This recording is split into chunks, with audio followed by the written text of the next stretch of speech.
All right. Hello, welcome.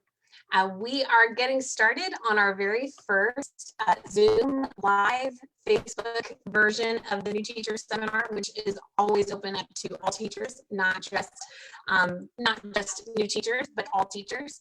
And so we're excited to be able to bring with us 3 different teachers that we have from around our district who are using technology that they have been able to use in the classroom and now have found a way to be able to make it work for distance learning. What we love to do in teacher engagement is be able to amplify teacher voice and let you see what's working in the classroom for the teachers who are actually using it. So we're excited that we have some teachers to join us today.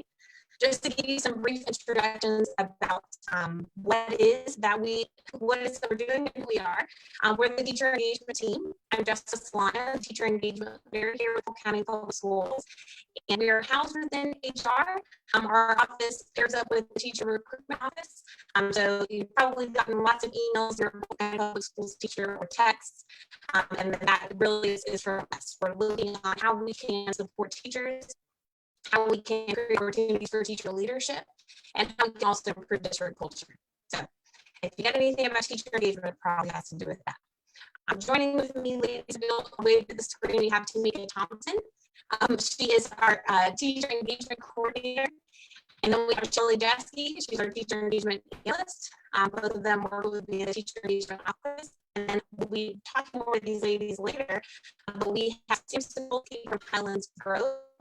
We have Katie Holmes from Wendell Watson, and then we have Kim Otta from Union Academy. Awesome. We're super excited to get started today. If you've ever been to a New Teacher Seminar with us in person, you'll know that we always start off with a surprise. We love getting to see teachers be recognized, and when you're able to be recognized, we know that that's really special, and we'll keep you on track. So let me see, I'm starting right here. Microphone issues. Is this better? And you know what is good is that we all have been doing Zoom and like crazy, and I've learned that I have to switch back and forth between my mics. Sometimes the webcam mic works, sometimes the computer mic works. So thanks, ladies. Appreciate it. So in case you missed it, what we are going to be doing before we get started is do some surprise announcements. We love getting to recognize teachers, specifically our newer teachers. And if you've ever been to a new teacher seminar, you'll know that we have our Polk Schools Proud Awards. And these are surprise awards that we have done a little investigative work to find. And we are recognizing some new teachers who previously were registered for this event when it was going to be face-to-face, who have had some really cool things said about them by their principals or by the administrative staff. So Shelly is going to come on. She's going to share her screen and be able to show you what those, who got those awards and what those were. Absolutely. Thank you, Jessica. All right, so let me get my screen together so I can share these wonderful Polk School Proud Awards. Let me present this. All right, so our first one says, the Pharmacy Academy at Fort Meade Middle Senior High School is thriving due to the efforts of Renee Johnson. Since day one, Renee has worked to enhance the Academy's business partners and provide her students with real-world work-related experiences. Through her efforts, students are sporting new Pharmacy Academy t-shirts and medical scrubs and engaging in field trips and job shadowing experiences at Walgreens, Baycare, and Lakeland Regional Medical Center. When you walk into her classroom, you may think you have entered into an actual retail pharmacy. The room's arrangement simulates real-world work in a pharmacy environment. Students are excited about their learning and engage in classroom simulations, requiring them to analyze patient profiles to determine appropriate medications, translate prescriptions onto prescription labels, and actually fill prescriptions. We are very proud of our Pharmacy Academy and commend Ms. Johnson for her contagious enthusiasm and initiative in reviving this worthwhile program. And that was written by Michelle Browning, Assistant Principal at Fort Meade Middle Senior High. So congratulations to Renee Johnson. That is awesome. Our next Polk School Proud Award says this person has already received grants from Publix to show support to support her program. She actually wrote the grants herself. She and her students now have a thriving hydroponics garden in her classroom, and she took the initiative to order and get it started with the students. We're thrilled to have her here at Lakeland High School as a full-time certified teacher. That was written by Lori McCount, assistant principal at Lakeland High, and this teacher is Christine Stansberry. So congratulations. Next, it says, Ms. Tavares has come into the ESOL program at Haines City High School and done a wonderful job. She brings a positive attitude to our program and is very proactive in getting things done. Students and colleagues alike can attest to her impact at Haines City High School. And this is from Christina Rios, assistant principal at Haines City High School. So congratulations to Lady Tavares. And our last Polk School Proud Award, it says extreme passion and initiative absolutely describes Sarah Lewis. She is always looking for opportunities to enhance her own teaching and learning. She chooses topics that are relevant and that she can implement. Sarah is filling her toolbox with best practices that make a difference in student learning and student achievement. Every decision she makes is in the best interest of her students. She is absolutely amazing. And this is from the principal, Jennifer Erb Hancock at Polk City Elementary School. So congratulations to Sarah Lewis. All right, and that wraps up our Polk School Proud Awards. Congratulations to all the recipients. You guys are amazing. And thanks, Shelly. Those are super exciting, and we love getting to see that. We also have some pictures up on our website of new teachers getting these, and it's always exciting to surprise them. Sometimes there's tears, so it's exciting. So before, while we go ahead and get started, in case you missed it when my mic was going in and out, we have 3 expert technology teachers here who have been able to use tech in their classroom, and then now that we're in distance learning, are able to leverage it to really enhance their teaching. If you're one that is kind of thrown into this and you are like, I'm not a techie person, this is so new to me, we think it's really valuable to hear from other teachers who are using it, who have taken that leap and have done it.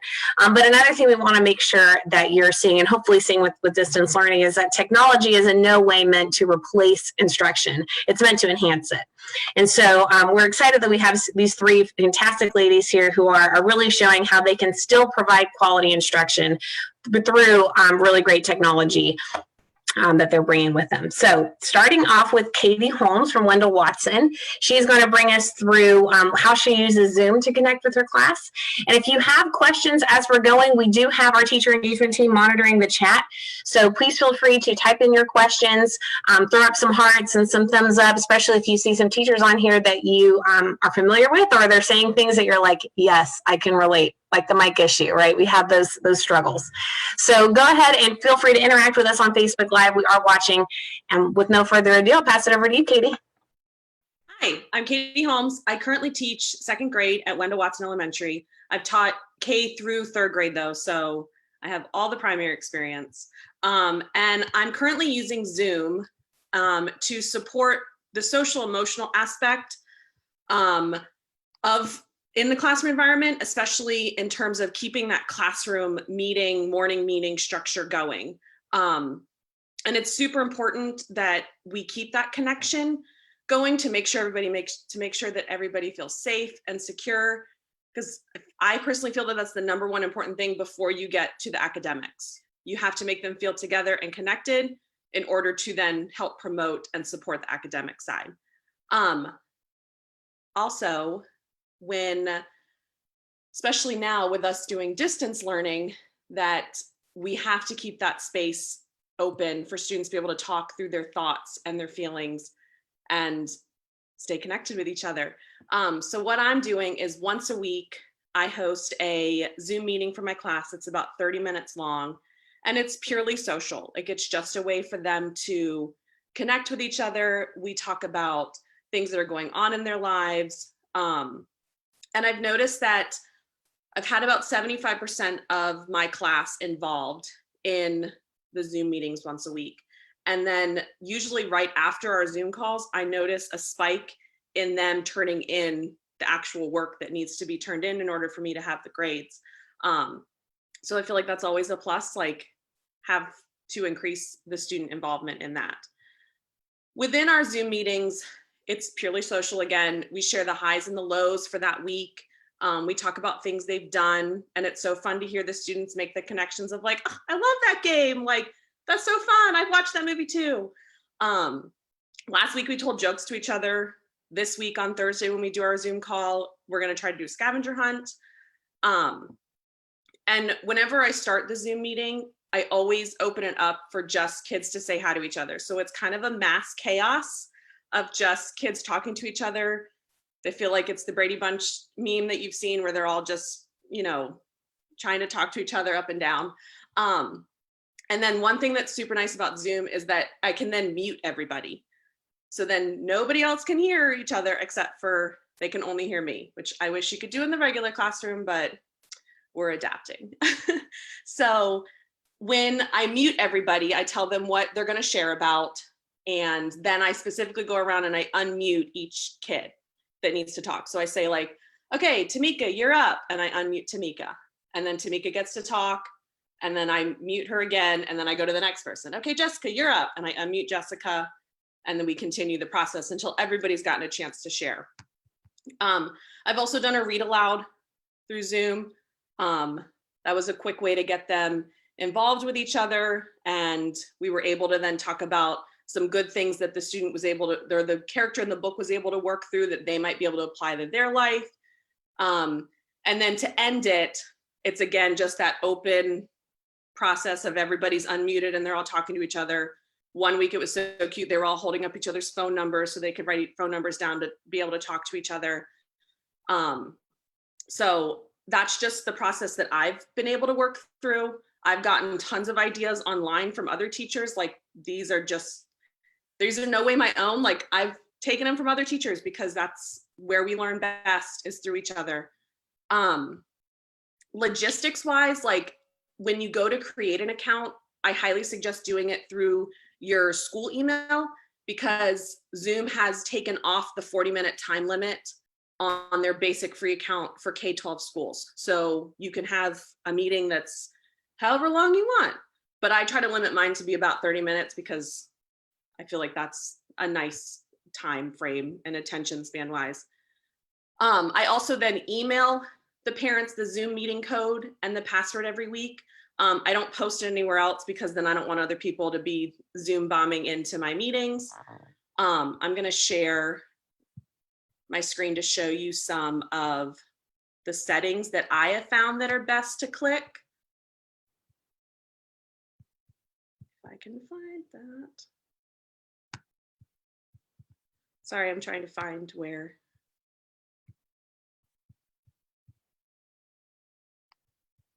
All right, so I have found that like so it's automatically set up to where it's going to require a password. And it puts in a generic password that's like random letters and numbers. I normally change it to be something that would be easy for my kids to type in. But again, it's something that is secure then so that nobody else knows the password except for the people that get the email invite. I have that the video is off for the host to start with and off for the participants to start with. So then they have to physically click to start the video so that you don't see anything random pop up in the background. Also this enable join before host, I turn off that way that they have to wait for me to join before they start. The first week I did it, I didn't have that on.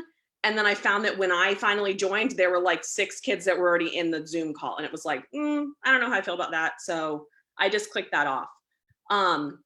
Mute participants upon entry. I click that so that you don't hear random, like if there's somebody's dog barking in the background or a small child crying, like you just don't hear them to start off with. This enable waiting room, I highly suggest, and the district highly suggests that you have this clicked. That way that you have to physically admit them into the room. So like in the corner, it'll have like their name pop up, and mine even plays a little chime bell that says, ding, somebody's tried to come in. And I only admit them if I recognize the name of the person. And lots of times it's the parent's name. So that's always good to know, like, oh, hey, that's so-and-so's parent. And then I don't record them because there's no need to record them. And then when you end the meeting, one thing I've learned is to make sure that you click this end meeting for all, because if you just click leave meeting, then everybody else can stay around and still talk without you there. So I've just find that just end it for all, and that's the best for everyone's sake and sanity.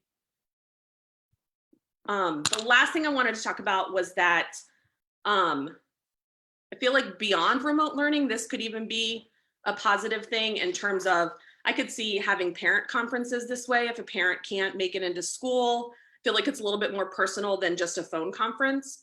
I could also see opening up for homework help with students that might need help after school, or even if you have a child who's sick for a long period of time, to be able to connect with that child, or even with that parent to be able to support at home that way. But I'm all about building relationships first. And I feel like especially during this time, it's super important that we keep those relationships built and structured. And that's what I've been doing. Awesome. Thank you so much, Katie. That was super informative. And I love that you gave a lot of real world experiences. I didn't even think about that with the joining before you, how that could definitely be something you might not want to actually happen. All these kids are in there unsupervised chatting. So good call on that one. Nice. Yeah. Before we get to the comments, I want to make sure that we very much stress that, as Katie mentioned, that there have been some Zoom bombing things going on. So Zoom has already made it so that you have to have a password. But we also highly recommend that if you're going to use it, especially when you're using it with kids, that you're also doing the waiting room, like Katie said. So that is our big plug to make sure you're doing that if you're choosing to use Zoom. Tamika, Shelly, we get any questions? I see a ton of comments going on. Yeah, a couple of shout outs to Katie. And someone wants to know, Katie, how many students do you have in your class? I currently have 17 students, and I have about 12 that currently always have been joining every week. So 17. And also, thanks, Katie, because it came up about that 40 minutes. So thanks so much for adding that in there. Yes.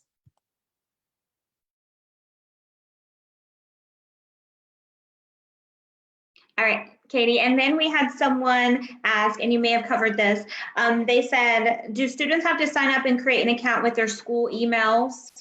No, so when you send out the meeting invite, there's a link that they get, and they can actually just click the link and it'll automatically allow them to join. There's a way for them to rename themselves so it doesn't just say like iPhone number 3, like, and so then they can physically rename themselves.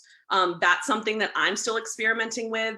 I had a parent who got frustrated because I didn't allow their child into the meeting because they weren't named. They didn't have, it just said iPhone. And so we're still learning we're learning together through all the processes of that. And so. Great. All right, and then I just wanted to say, for those of you who may have just jumped on and you didn't get to see the beginning, you always can go back after our live and watch it from the beginning. So if you're joining in late, it's okay. It's going to be saved to Facebook. So just watch it, once we're done. So, yeah. Yes, good point, Charlie. Thanks. Okay. Awesome job, Katie. I think you bring up a really great point, especially in saying I'm using Zoom really just for them to kind of have that connection. I have my 9-year-old and my 3-year-old at home. And even though my husband and I have been home all day and we're working from home, it still is not quite the same as having kids their age being able to interact. And so you can see it, especially my 9-year-old who's like bouncing off the walls because she needs that interaction with other kids her age. So I think that kind of, you shed a light on how this is emotionally impacting our kids, and that sometimes we just need to focus on compassion over compliance. And that really, really is a good way to kind of have that, hey, let's just check in, even if it's 4 or 5 of them coming on. I think that's really, really valuable. And then how cool that you're seeing a connection to then the work that they're doing because they've been able to make that connection. So awesome job. We'll also have some time at the end for additional questions. If you think about some other things we haven't addressed with each of these ladies, we'll give you some time to ask questions there as well. And again, these are all Polk County teachers. So if you're a Polk County teacher, you can always search for their email in the address book and send them an email if you want to connect with them directly. All right, so next I have, who was it next? Was it Kim was coming up next? Yes. All right. Kim Mata from Union Academy. Kim is talking about Microsoft Teams. So if you are doing some distance learning, undoubtedly you've probably used Zoom or Microsoft Teams. It seems like if you're not using one, you're using the other. So we're excited to have Kim share with us a little bit about Microsoft Teams, and hopefully if you've run into any issues or you have any questions, Kim will be able to clear some of that up. So Kim, go ahead. The stage is yours. Okay, hello everybody. Hopefully you can see me. So first of all, let me get started. My name is Kim Mata. I started teaching in the 90s, I have been teaching mainly secondary school. I spent about half my teaching career working with at-risk students. I'm currently at Union Academy. So, a lot of years here. My classroom right now, I teach business. Sorry. And what I found out with my students is they are not so good at, when you try and teach technology to a group of students, you get the students that jump ahead and the ones that are behind. So I want to put in a couple of plugs here. My instruction, even before this, was recorded. And I do this through something I'm going to show you let me share this.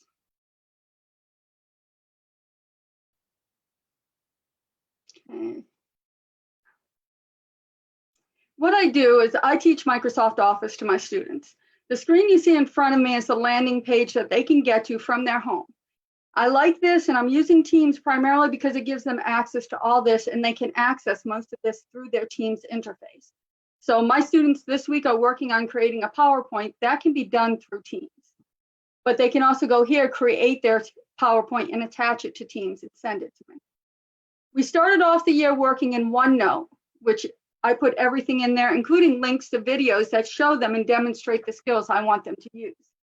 I do this for a couple of reasons, and I would recommend videos to people because, one, when I worked with the at-risk students, we had so many absences, they were missing a ton of instruction. So when you record your instruction, your students who are missing can actually see, and they can get the instruction. You also have differentiation, where you have students that pick it up real quick and they're ready to move on, and you have the student that needs to see it 4 or 5 times before they get that skill. When you record your instruction, you can go back and have them do that again. PowerPoint will let you record instruction.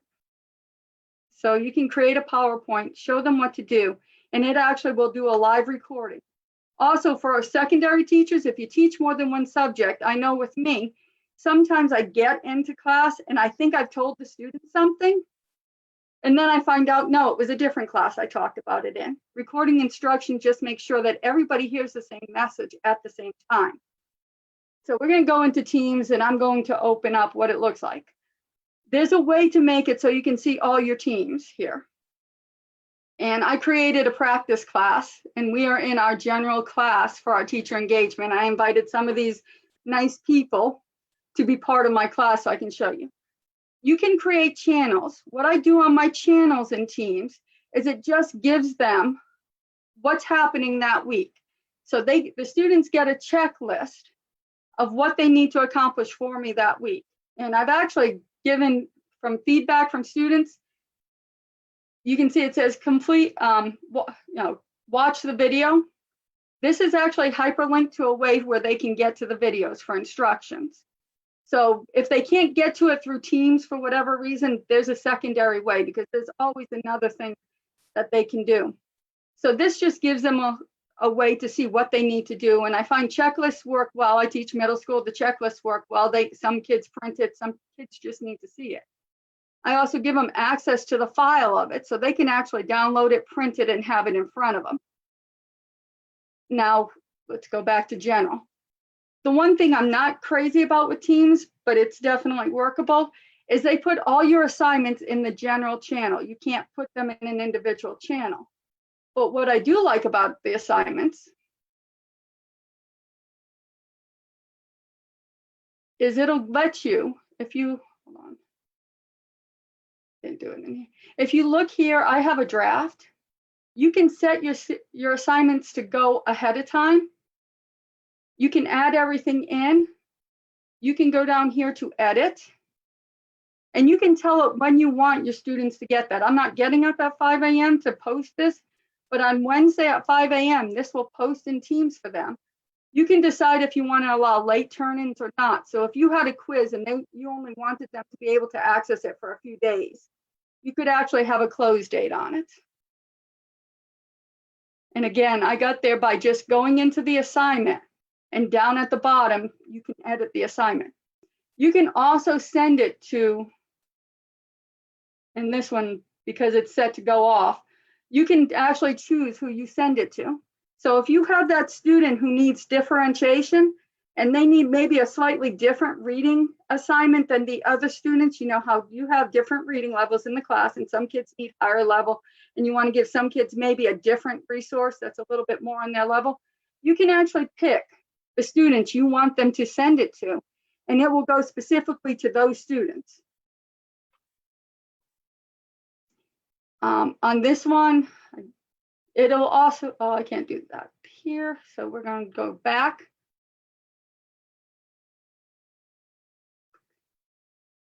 And I want to show you in grades.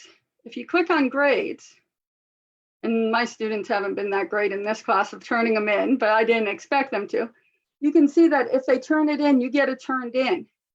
If they viewed the assignment, you can at least see if they viewed the assignment.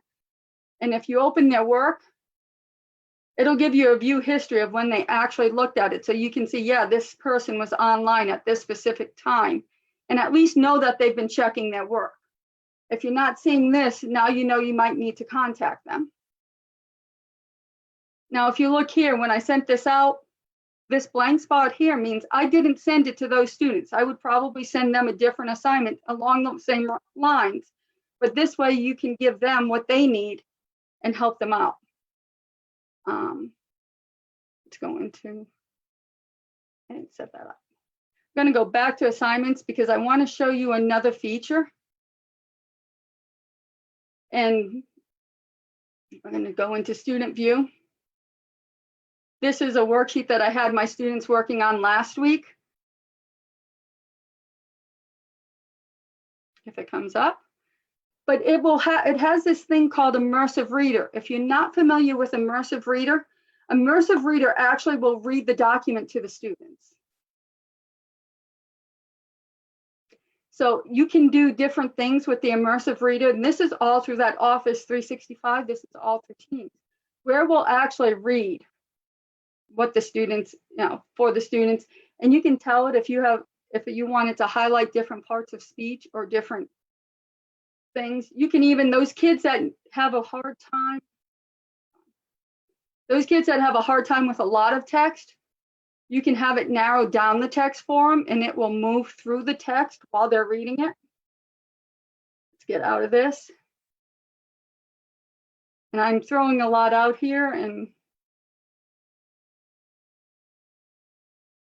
the other thing is it has a translate feature on here, where you have a kid who just came into your class that doesn't speak the language.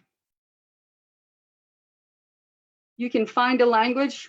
I'm going to pick Hebrew just to make it easier. Okay, I need to edit in full browser. Sorry, my connection is a little slow, so it's not working. It will actually translate the documents for you. So you can have a document and have the child actually put in their language for your ELF, your kids who speak other languages.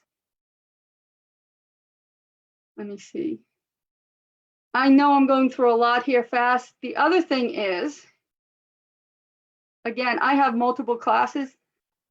We're going to stop sharing.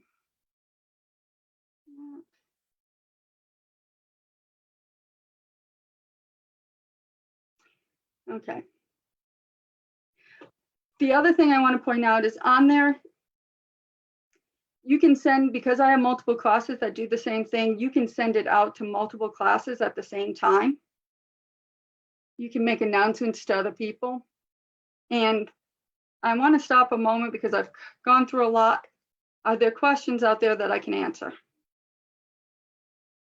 And there was one question about the main feed. Can you clarify when they open Teams what that main feed is that you referenced? When we go into the main feed. Okay. Okay. I'm thinking they're talking about the channels. Let me see if you can let me know if this is what they're talking about. Let me show it again. Pick the right screen. Okay. When you go into Teams, for most students, and I'm going to change my settings for a moment if I can get to the right spot. No, wrong place. When they go in,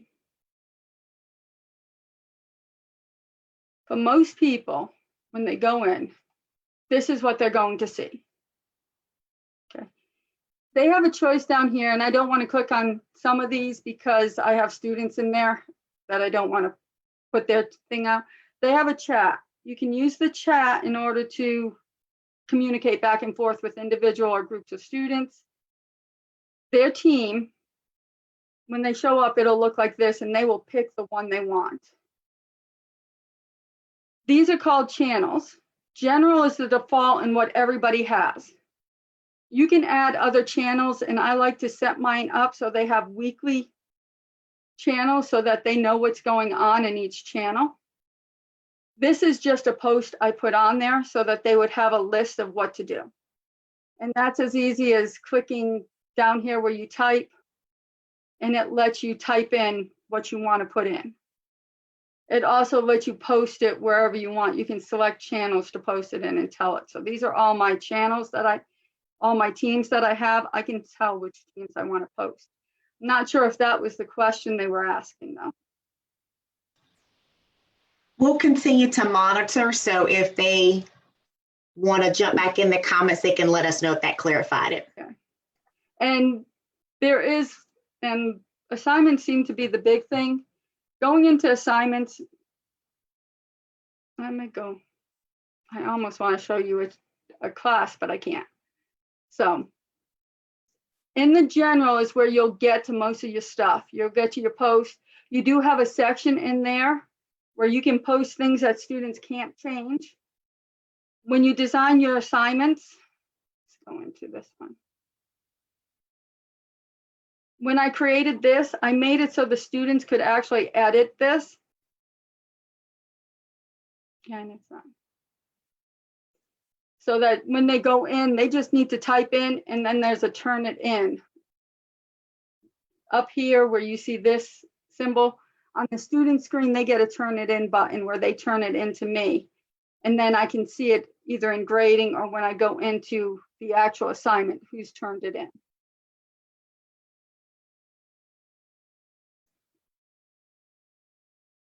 So I think that covers quite a bit of it. If there's any questions, I'll be happy to answer them.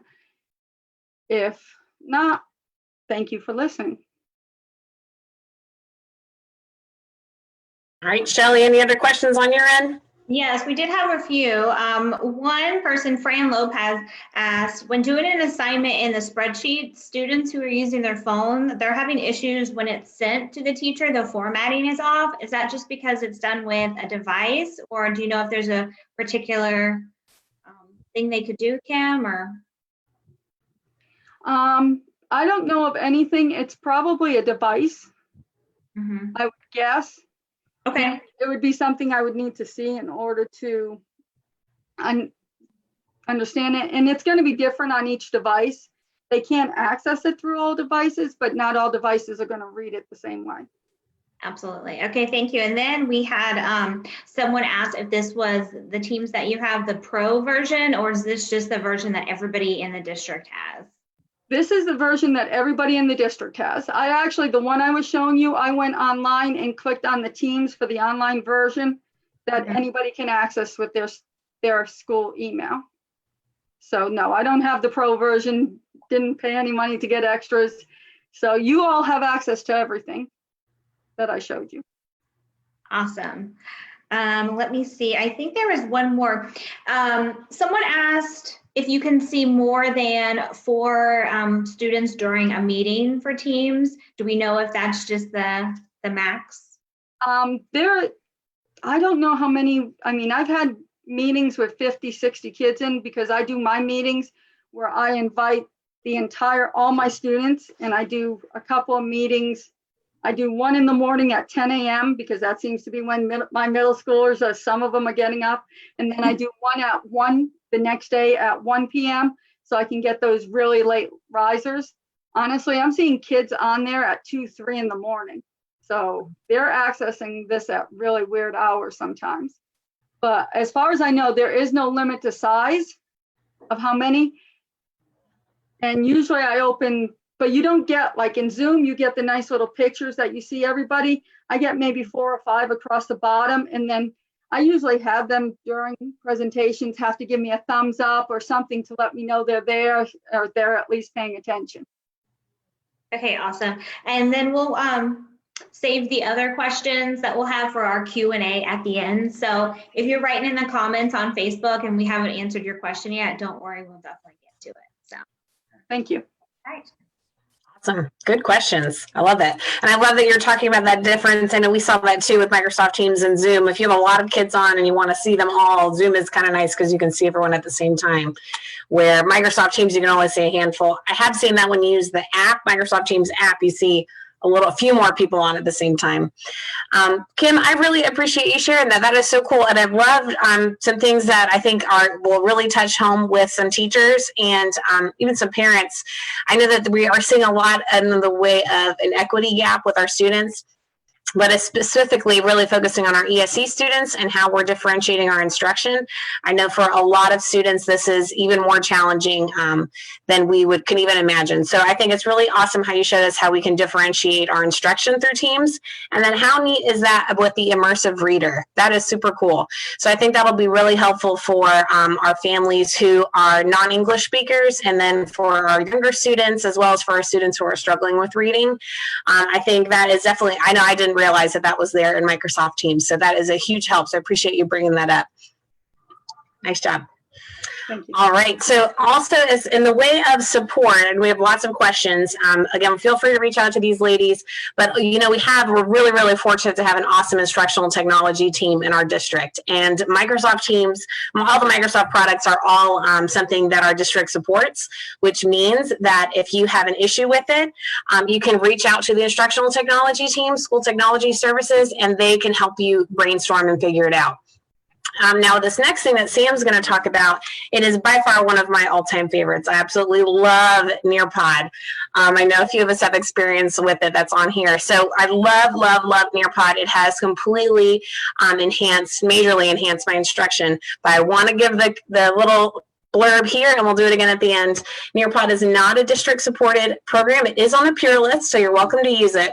However, if you're running into issues or something's not working, don't reach out to our team about it or our district, because it's not a supported thing. So, but Brazen. Nearpod has a really great support team, and if you reach out to them, they can help you with any troubleshooting issues you have.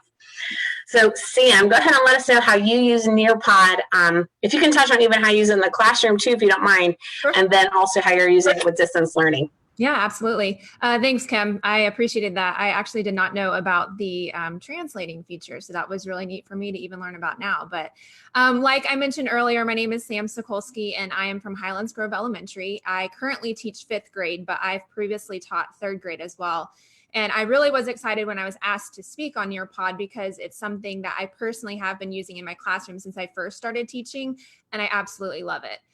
It's one of those things for me that if I ever had to move and switch schools and the school that I moved to didn't have a school Nearpod account for everybody, I would get it for myself and I would consider it an investment in my teaching career. So since I only have about 10 to 15 minutes, I'm going to go ahead and dive in. If you have any questions, like they said, just drop them in the comments and we'll be sure to go back and answer them to the best of our abilities. So I'm sure the first question you're wondering, if you've never heard of Nearpod and you're here right now, is what is Nearpod?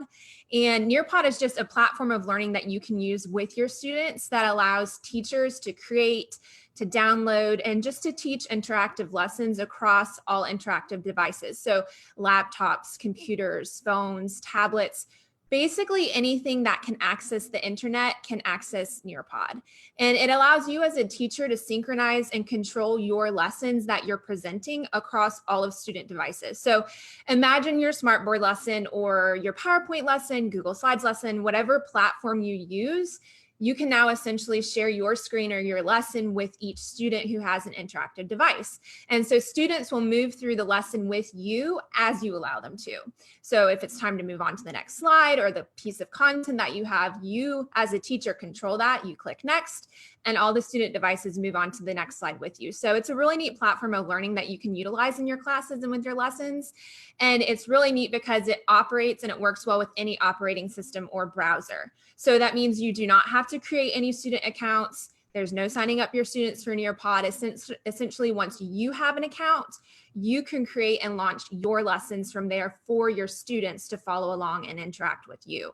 So they just either go to nearpod.com and enter in their lesson code for the day, or they can use the Nearpod app and enter in the code there, and then they're on. And I'm going to speak more about the codes in just a second, but you can create lessons directly in Nearpod, or you can upload existing lessons you've already created, because you might be sitting here going, well, why bother with this new platform if what I'm already using is working perfectly fine? So I'm here to tell you that that's the nice thing about Nearpod, is that obviously there's no point in reinventing the wheel. So with Nearpod, you can upload your existing lessons that you've already created, whether that's in PowerPoint, PDFs, Sways, Google Slides, whatever platform you use, you can upload them and convert them into a Nearpod lesson. And I do want to mention though, Google Drive is actually relatively new with Nearpod.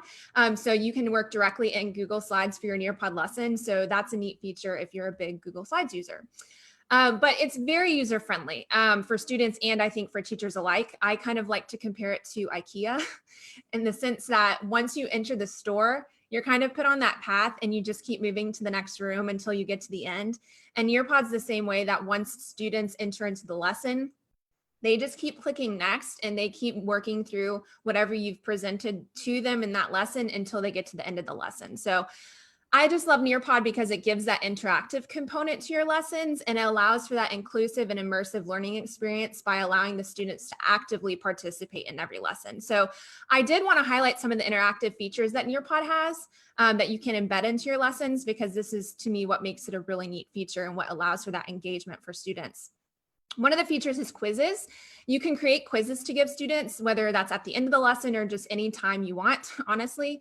And when they submit, you have their graded work right there for you, and they actually get to see the results as well, which all of my students have always loved.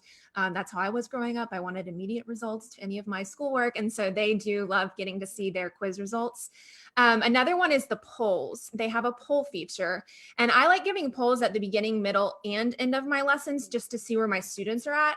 I could give a poll asking, how do you feel about order of operations? And the answer options I might include might be, I know the order of operations and I can utilize it, or I know it and it's still hard for me to use, or even what is the order of operations? And so it allows me to see, based on what my students pick, where my class is at a certain point in my lesson. And I also give polls just as a quick check during the middle of my lessons. You know, how are you feeling about this right now on a scale of 1 to 5, with 1 being the worst, I'm so lost, Miss Sikulski, please help, to 5 being, hey, I'm tracking right along, I can do this. I can even teach it to my shoulder partner if you needed me to. So as a teacher, polls are nice, because if I give a poll in the middle of my lesson to see if my students are tracking and I see a bunch of 1s and 2s coming in, I know I need to stop and back up and re-explain because something didn't click with what I was teaching, and I need to find another way to explain it. So the polls really allow you to see that real-time results of how your students are feeling and what they're thinking. Some of the other features are like they have open-ended questions, they have draw its, which is really neat. My students love this one because whatever I send out to them, they can draw and manipulate. And then when they send it back to me, their pictures come to me. So they love that one. There's fill in the blanks, virtual field trips you can take, and time to climb is relatively new. That Nearpod just added. It's like Kahoot. It's that quick quiz game that they can take that's competitive. So my students have loved that as well. But there's many different aspects that you can add into your lesson to make it engaging for students. And I think that's one of the things that, again, is just very appealing about Nearpod. So that's a little bit about what Nearpod is, but I wanted to touch also on how it works. Nearpod has 2 different types of lessons that you can give. You can give a student-paced lesson or a live lesson. So after you've uploaded your lesson into Nearpod and you're ready to launch them, you get to decide whether or not you want it to be a live lesson or a student-paced lesson, and then you launch it. Once you launch it, Nearpod gives you a code, and that's kind of what I was speaking about earlier a couple minutes ago. And this is the code that you will share with students that they will enter in on their end to get access into your lesson and to get into your lesson. So the live lesson, these lessons I find are more for whole group based teaching. The live lessons keep kids all on the same page because you as the teacher controls the pace of the lesson. It's kind of like what I was mentioning with IKEA. If you want to move on to the next slide or the next room, you click next and all the devices follow your lead. So the teachers launch that lesson, students enter the code, and then that lesson is synced to all student devices who have entered the code. The next lesson you can launch is called a student paced lesson. These types of lessons allow for students to complete a lesson on their own time and wherever they are. So these types of lessons I have found are great for small groups, differentiated lessons, even homework assignments sometime. And I have found that it's great for right now, actually. I actually am using Nearpod as my current learning platform for online learning right now.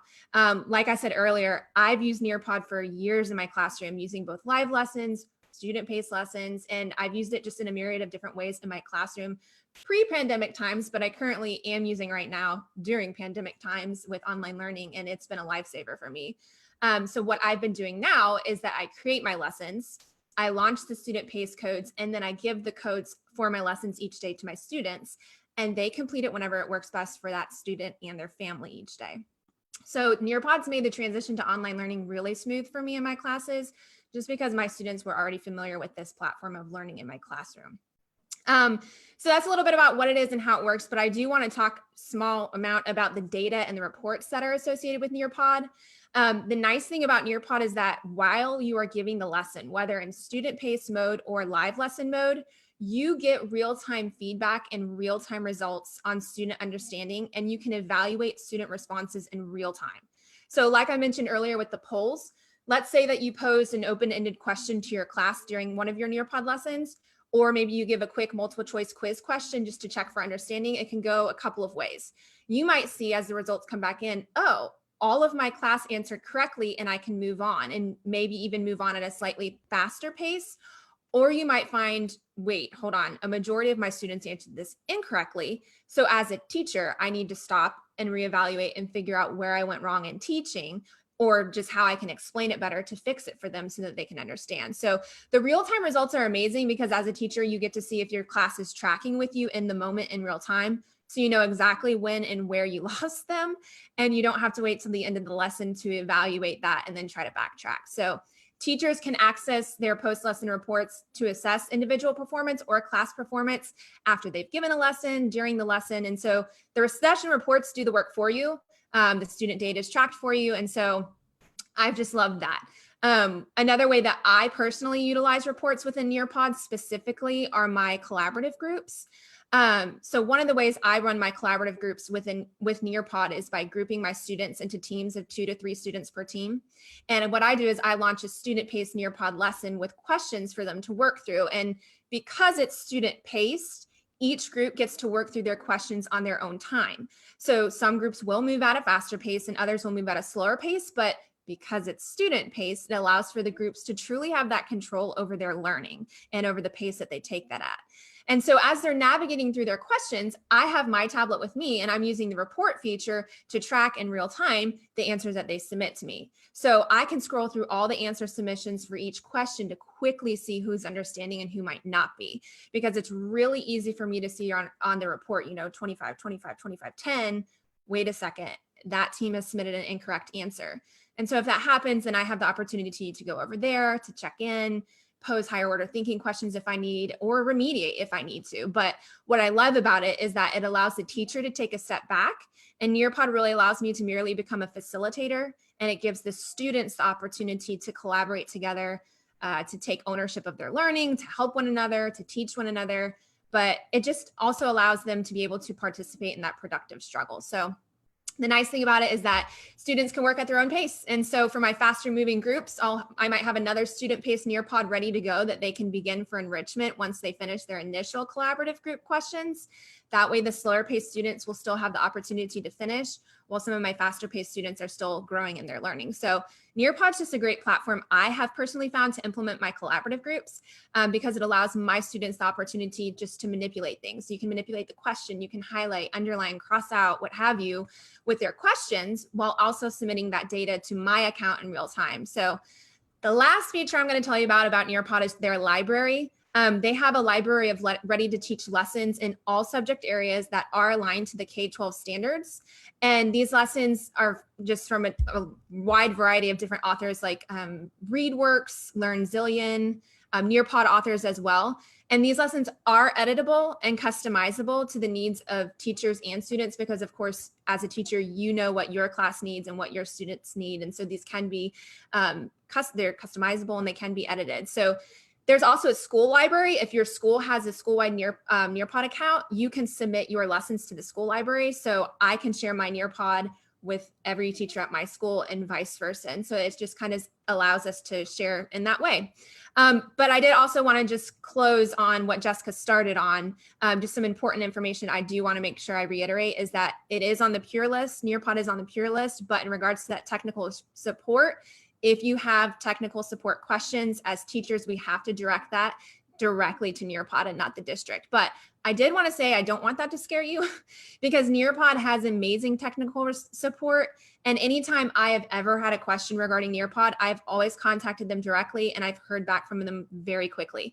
They actually have a chat box in the right-hand side of your account when you're logged on that you can just start a conversation with the Nearpod technical support manager anytime. And they're extremely prompt in their replies and they've always helped answer my questions. And so, I mean, even this past week, I had a customer success manager reach out to me saying, hey, I noticed that you've been continuing to use your Nearpod account while we're in the middle of social distance learning. So let me know how it's going and if there's anything I can do. So I don't want that to scare you, but I just wanted to make sure that it is known that should you have a technical support question, you have to direct them back to Nearpod and not the district. So that's about it. I hope that covered some ground for you guys. I feel like I could talk for a while about Nearpod. Like Jessica said, it's one of my favorites as well. But I'll go ahead and stop there and hand it back over to Jessica so we can move on to the questions. Awesome job. Thanks, Sam. Yes, I don't blame you. I could go on and on and on and on and on. And I love that you did a really nice job kind of hitting on a lot of the features that it has. Also hitting on that there is a free version and a paid for version. So definitely something that you want to take a look at. I saw several questions, so I'll pass it over to Tamika and Shelly to lead us off with some questions. Yes, a lot of great feedback on the Nearpod stuff. Sam, thank you so much. A couple of questions. One teacher wants to know, she has kindergarten students. So do you have any advice or guidance you could give her with lower level or younger students? And then Absolutely. also, and question two would be, how do you use Nearpod or do you use Nearpod with live lessons? Yes. Let me start with the kindergarten first and then I'll hit the live lesson after. Nearpod, what I love about Nearpod is that it can be used for any age. Some businesses actually use Nearpod to do a lot of onboarding with their training, but you can, it's what you make it. So however you are presenting your lessons now with your kindergarteners, you can do it with Nearpod as well.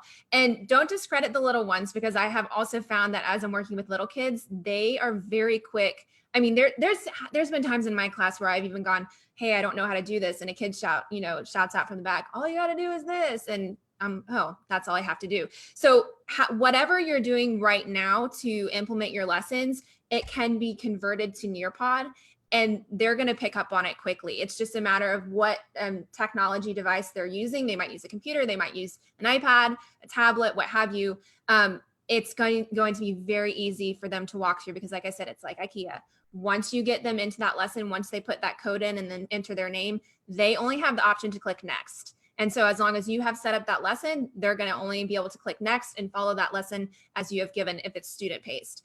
Live lessons, I use live lessons all the time in my whole group learning. So I use a lot of smart boards. And so a lot of the times what I'll do is I'll take my smart board and I'll convert it to a Nearpod. That way every kid in my classroom has the slide in front of them. Nobody's head is in the way. They can clearly see, especially some of my kids who have trouble seeing with their sight. It's right there in front of them for them. And then they can all actively engage. They can all actively participate. Sometimes what I'll do in my live lessons is the questions that I have already thought about, I'll put them in a Nearpod and let them all answer that individually and see all their individual responses. And so I use live lessons all the time, especially for my whole group part of my learning. Thank you, Sam. All right, so we do have a few more questions, Sam. Jennifer Friel asked if there is a way that she can assign her lessons for longer than 3 days. She said it's only letting her assign for 3 days. Do you know anything about that? I don't. It might be the type of account that you have. I know that I have a school account right now, and my school account, typically it's the days that they give me, it's typically 30 days that it goes out.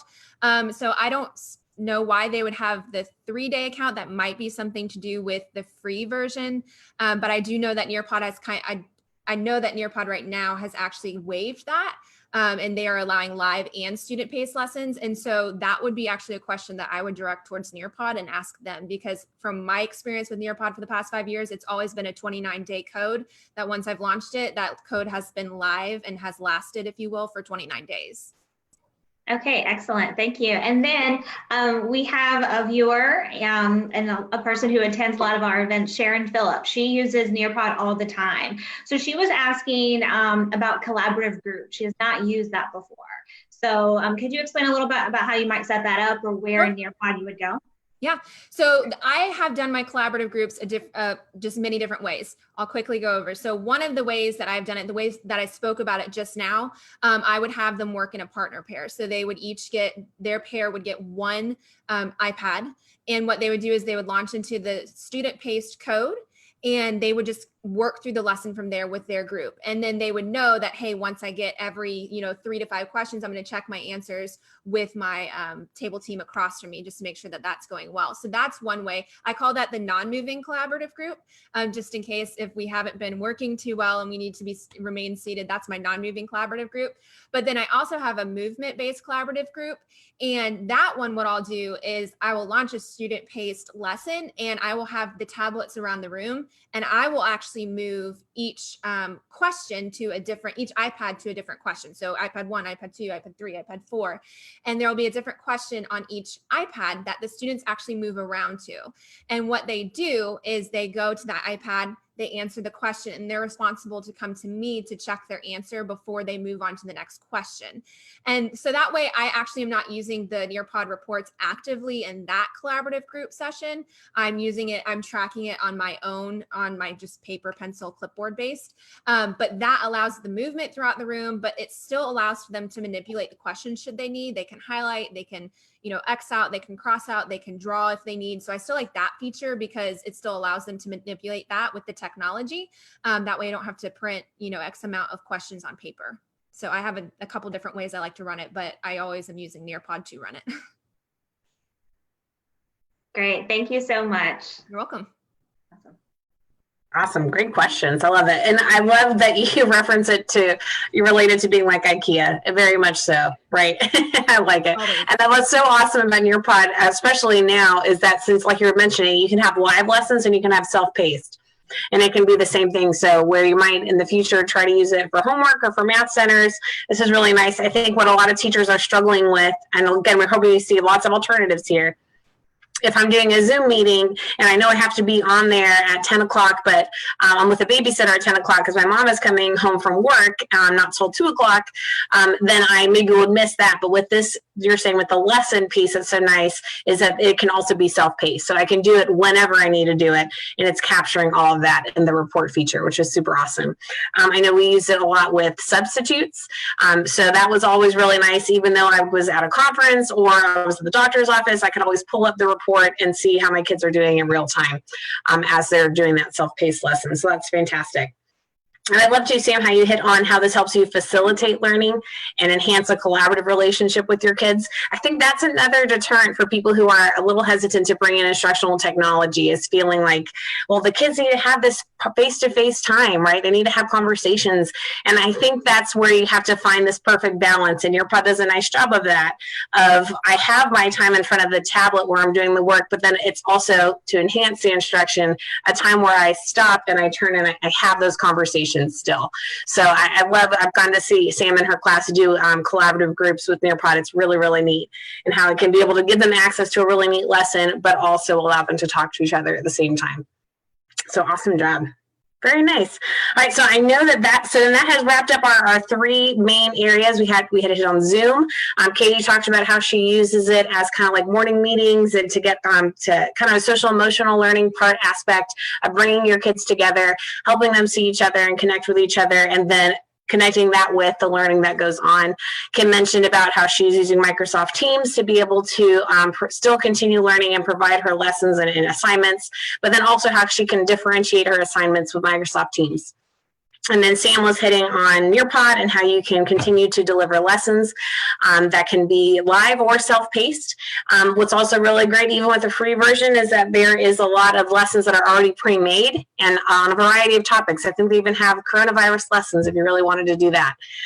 So we have three completely different platforms and some awesome teachers that have helped now to share about that. So Shelly, Tamika, are there any other pressing questions that we want to bring up from the chat that have come up since we've stopped? Yes, there are a couple of questions for Katie on the Zoom. Are you sending out your Zoom invites via email or to text via phone? How are you regularly sending out those invites to students? I only email it to parents. My parents are very engaged in terms of email. I try to limit the amount of times that I'm actually sending out the meeting code just so that it's not other people taking the meeting code. But I would suggest it however you communicate with your parents, whether it's through text or email, whatever works best for you. Email just works best for me and my parents at this point.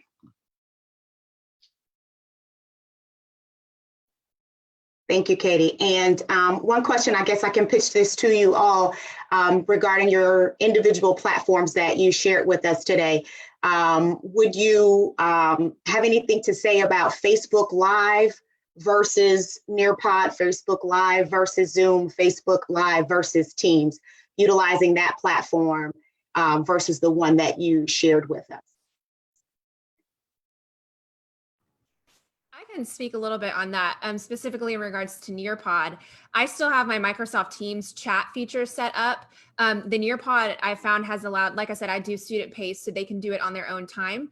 They do have a Collaborate board that you can put on there as one of your slides that students can actively post and pin to and see what other people have written. So there's still that feature that they can interact with each other. While it might not be live, it still works nicely. I do record my lessons so that they can play those back and hear them, but I have Nearpod as more of a, on your own time. At how I am doing it right now, it's more of an on your own time, but I personally still have my Microsoft Teams up and open so that I can participate in chats with them. And then because I teach math, if they are having a question, then I do a video chat, a live video chat. That way I can work with them in the moment right there. And that way they can see my, my screen and everything. So a little bit of both.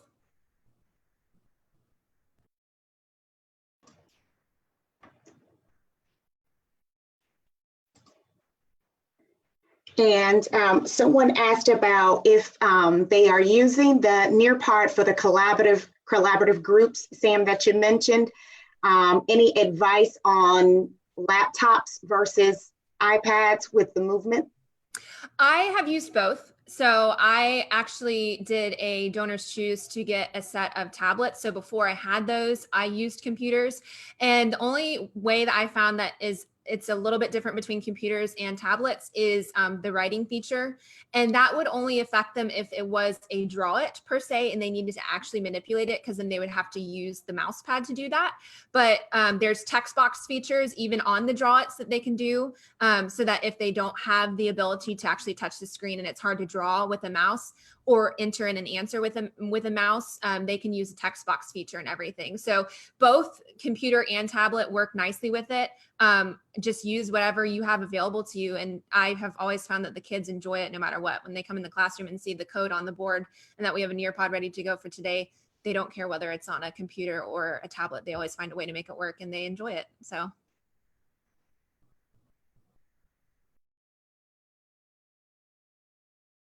And we had another question. This is a Zoom question. This is from Emily Stevens. She was asking about why the host video and the mute is always off when setting up when the kids first come in. So if you want to share a little bit about that. I don't know if I have a specific answer to that. I know that that's just, I think it's an automatic Zoom setting that they have. I know they've done a lot of tweaking in terms of the privacy settings and the settings that are automatically enabled. So I'm not quite sure, Emily. But I automatically start my video and audio as soon as I get in, but that's just, I don't really know. I'll say it. Okay, great. Yeah, no, this is okay. It could just be, a setting that's already pre-formatted, and it could also be for the safety and privacy reasons as well. So. Yeah, I'm going to jump in, Shelly, on that too, just as our team has been using Zoom a lot. I know when I adjust the settings, I can save it as the default settings. And as we were talking with the Zoom rep, one thing we didn't realize, Emily, this might be helpful to know, is when you have, when you put it as the video being on, it'll open it up so the video's on. But if that person flips their video off, you can't open up their video. So that's helpful. We can, as the host, you can unmute people and mute them, but you'll never be able to turn their video back on once they've turned it off. So to me, I think for our team, we generally just set up the profile so it's always on. So I know there is a way to adjust it, but I don't know why it sets it up like that automatically. I think you're right, Katie. It's a privacy thing.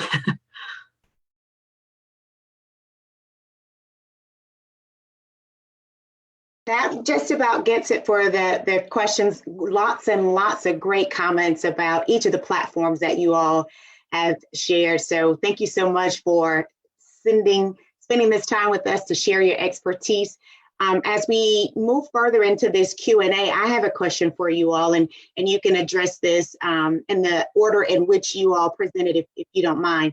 How will you utilize these platforms when we transition back from remote learning into a physical classroom setting? Sam, I know you've done a lot of work with Nearpod already, but if you all could just kind of go through and share with us how you'll transition what you've learned and what you've experienced in this remote learning with the individual platforms into a physical classroom setting. I know that I've thought a lot about this the past couple days and even the past couple weeks. I definitely see it using Zoom for parent conferences, especially for those parents that possibly can't make it in for face-to-face. Instead of having a phone conference, I feel like this is a little bit more personable. And then also additional help for kids. I feel like I've gotten a lot more comfortable with actually seeing my face on a computer screen and talking to somebody else, because it's really awkward to begin with. And so just opening it up to allow kids to respond and ask help for this way. Homework help, a child who's ill. I know sometimes we have kids that, and at my school, that they're gone for 2 weeks at a time on vacation, and you could still have that, hey, let's check in once a week, just to see how things are going. So that's how I see it in the beyond distance learning.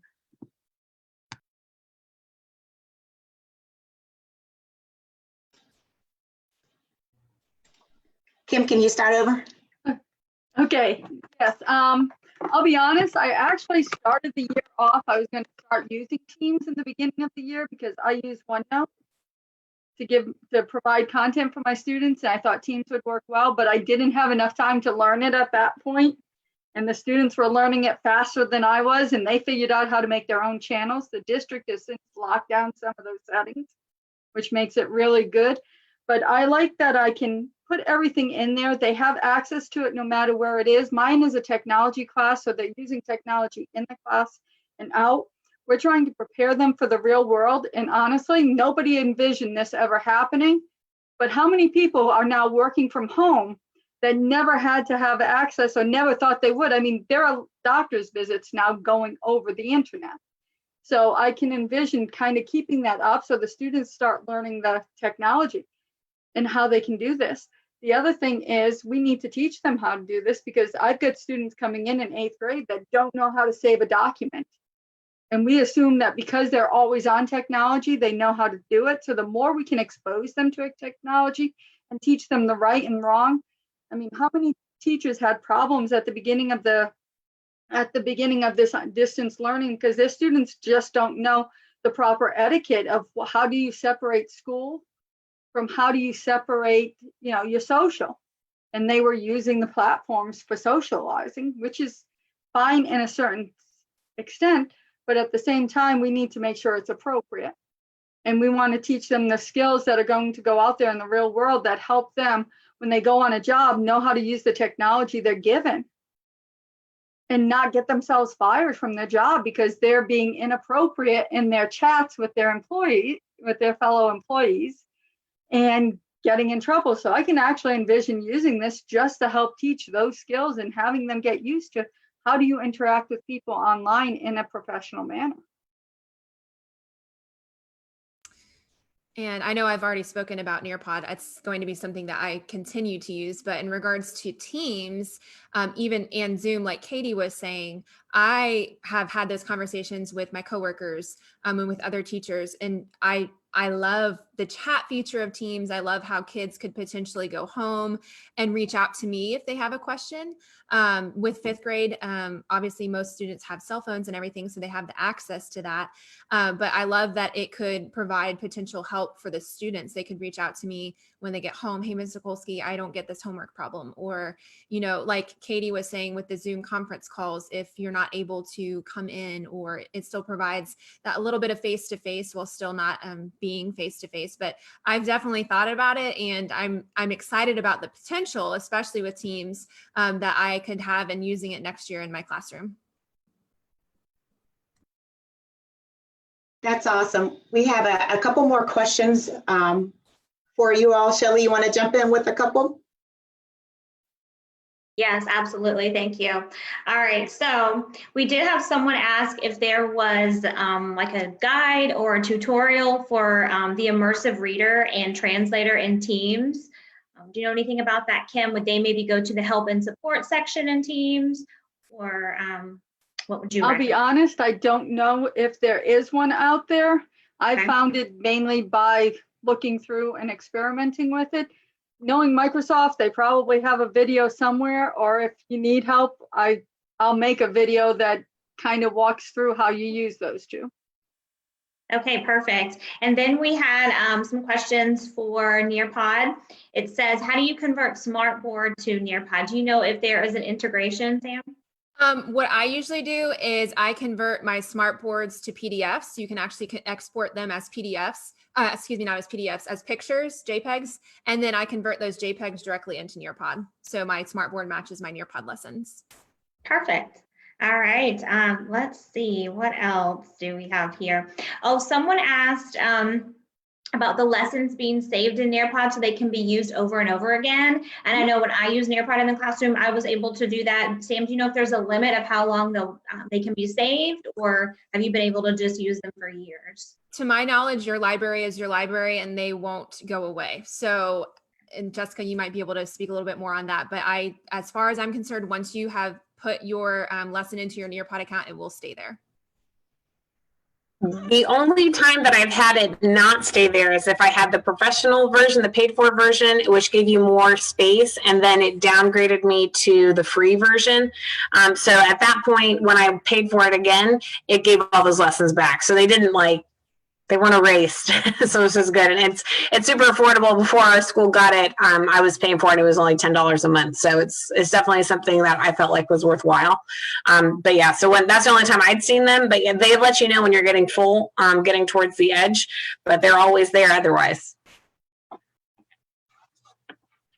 And Kim, there was one more question about some of those features that you talked about with students being able to not have access to certain features that have been turned off now. Do you know if the feature that allows students to start meetings and chat with each other, do you know if that is a feature that's been turned off? I believe so, because when I looked, they haven't been able, they can't create channels anymore, and they can't create their own teams, which I know when I first tried it back in August, I had a student go in and create a team of his friends. So I know that's been definitely turned off. That's one of the things that made me stop using it until I could figure out how to get all that done. But there is a place you can turn it on. I would not suggest you ever turn that on. And there is an actual way where you can, I mean, if you wanted students to work in groups, you can actually link them through channels. where you've linked them and you have access to what they're talking about. But right now, it's not on as far as I can tell. Thank you so much, Kim. Awesome. Well, we thank you ladies so much. I think it is so incredibly awesome that you all would take time out of your day to come share with everyone about how you're pioneering distance learning. It's been really, really incredible to see teachers around the nation, around the world, really take this on and see how different it looks. It's been extremely inspiring. I think everyone has gained a lot of empathy from all sides. I think we've gotten to see, if you have kids at home, I got kids at home, I'm like, it does them no good that I'm a teacher at all. It's like I've been working the whole time. It's not helpful. It's really, really hard to do distance learning, both as a parent, as a kid, and as teachers. So I appreciate your positivity and how you all have spearheaded it and said, hey, this is where we're at. This is what I'm going to do, and I'm going to go ahead and try it out. Even if it might mean that I fail, we're going to get up and try it again. So I really, really appreciate it. And I know we've had a lot of really, really great questions. I know it's meant the world to a lot of teachers as well. I do want to mention a couple resources before we log off. One, we put into the chat, there is a shared Facebook resource page where a ton of teachers are adding in videos. Like Kim said, Kim's made a bunch of videos. They're on this Facebook page. And so a lot of people have made tutorials, they're sharing resources, lots of great ideas. And what's really cool is that our district's school technology team is in there too. And so there's a few of those reps that are in there and they're answering questions. So that's really, really cool. Definitely want to jump in there if you have it. There's a link in the chat if you want to jump in on that Facebook group. Also, we have, if you're a Polk County Public Schools teacher, you have access to the Hub. Our teacher engagement page has a list of tons and tons of resources. These are just 3. We know that you're probably over your head in lots of resources, but if you're wanting to see what else is out there, we've compiled a list for you, and also have several videos from teachers like Kim who have been able to create tutorial videos to walk you through it. And then one final thing we want to make sure that we bring to your attention is that we have an implementation activity. It is posted in, if you're looking on Facebook and you're in the live, as soon as you get out of this live, it's going to be right there on our main feed. So it's shown there as a picture, but tomorrow we're going to email all teachers, even if they didn't participate on this. All teachers are going to get to see it and get to have access to it. And we'll also put a link in the email in case you have some colleagues who aren't able to join in tonight. They'll have access to come and rewatch the video so they can get points as well. And if Tamika's sharing it on the screen right now, basically you have 3 options and they're listed at the bottom, and you're letting us know how you're implementing some of this learning moving forward. So make sure you take a look at that. Like we said when we got on here, we do these Facebook, we do new teacher seminars every single month. We ironically already had it planned to be instructional technology, so that worked out pretty well. We just had to do a slight shift as far as making it more about distance learning, and then putting it on Zoom. And so I think even as Tamika was bringing up about how we will change moving forward, I think this is a really cool way to engage teachers digitally moving forward. We do our new teacher seminars on either side of the district because our district is so huge, and it's the same thing but twice. So I wonder if maybe this could be something we throw in there as well for teachers who want to participate, but they also want to have dinner with their family. So we are so excited that you've spent this time with us. Again, kudos to you ladies for coming out and for sharing your information with us. And then feel free, you can always email us at teacherengagement@polk-fl.net or message us through Facebook so we can get you connected and support you as you're doing distance learning and beyond. All right, well, thank you everyone. Have a great night. Bye. Bye.